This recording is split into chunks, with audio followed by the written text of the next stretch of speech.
All right. That was freaking greatness. I mean, I knew this guy.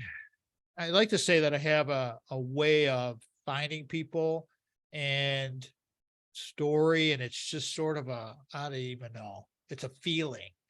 And the guy is, he's another example of a soul that came so close to not being here. And so many of us have gone through the same feelings of not having the faith in yourself. You got to have the faith in yourself. So David C. Thomas, I'll put all the stuff up on the recap, everybody. And thank you so much for joining us, listening, watching, whatever. However, if we can help you, you let us know. Okay. Thank you so much. And we'll be in touch. To all of the viewers out there, thank you again. I appreciate you. Peace out. Love you.